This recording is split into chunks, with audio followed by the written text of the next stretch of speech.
My parents tell us stories every night at dinner about our home country.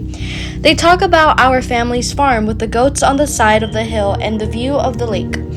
About the time my grandpa slipped in the mud and left sloppy footprints throughout the whole house. My dad is always so happy when he tells us stories. All of that seems so far away now. On my walk to school, I jump from grassy patch to grassy patch so I don't get my pants and shoes dirty. If I go to class with mud on my uniform, everyone will make fun of me. This year, I'm in 6th grade, the highest in my family, which is hard because no one can help me with my homework. My sisters stopped going to school and we moved, and they said that I won't be able to go to school for much longer either. We live in Precario now. Our house is made of pieces of rusted metal, not much bigger than the size of the bathroom at our old house. People live above us, beside us, all around us. It seems almost impossible to believe so many people could live on a piece of land so small. We leave early in the morning and come home before the sun sets to avoid the dangers that come with the dark. There was nothing for us on the farm anymore, and it would have been worse if we stayed. Still, I miss home. Everyone was really scared when they canceled school. I remember my mom saying that no one knew anything about what was going to happen. I always liked school, especially my 6th grade teacher. She cared about my grades and about my life, but I was kind of excited for the break. I am not excited anymore. We didn't get to go back to school for 2 years. They said it was online, but my brother and I shared the computer, so I didn't really go to my classes.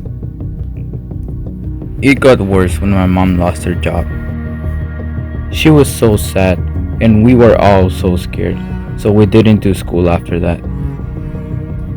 Now, high school is really hard. I found out this morning that I won't pass 10th grade. My counselor said there was no chance now. It's not just hard to understand my teachers. It's hard to wake up in the morning. I can't think. I don't want to do anything, and I'm not sure anyone really cares. What if everything you built was gone in an instant?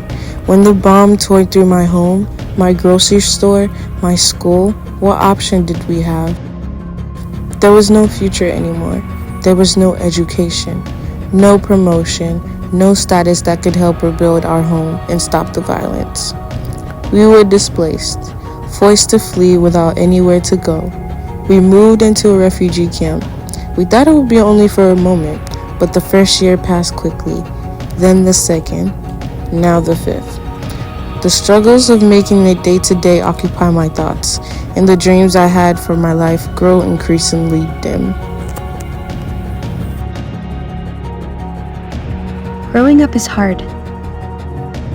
Growing up without met physical needs, without extended family, without a path to a positive future, is impossible.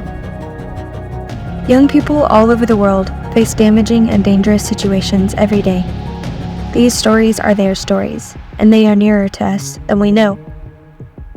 While realities in refugee camps, COVID learning loss, and slums are daunting, there is another critical and true reality. Young people are made for big battles. Young people are made for larger-than-life, superheroic stories.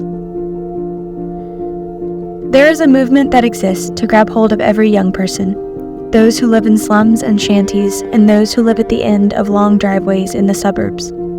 It exists to help them face the poverty in their own lives and hearts, and rise as leaders who uncover their purpose and transform the world's most hurting neighborhoods. Led by young people, for young people, this movement is named Love Your City.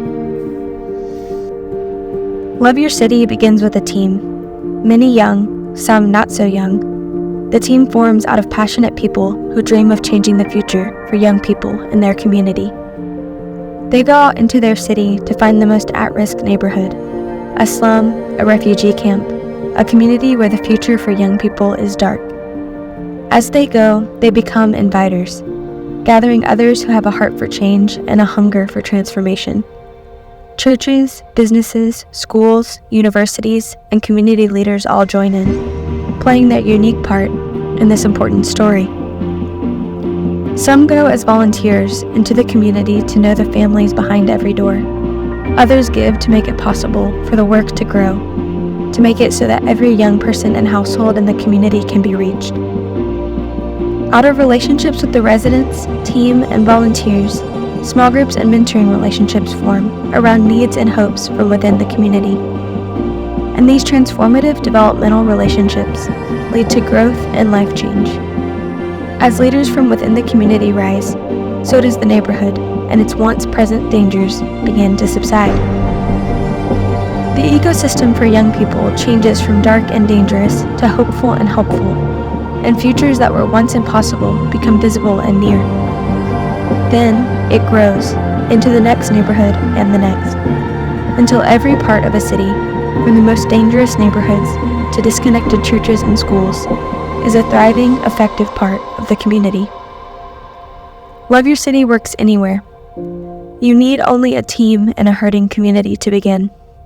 Reaching young people transforms your city, and a transformed city reaches every young person. The possibility in that future is hope-filled, robust, innovative, and ever-expanding.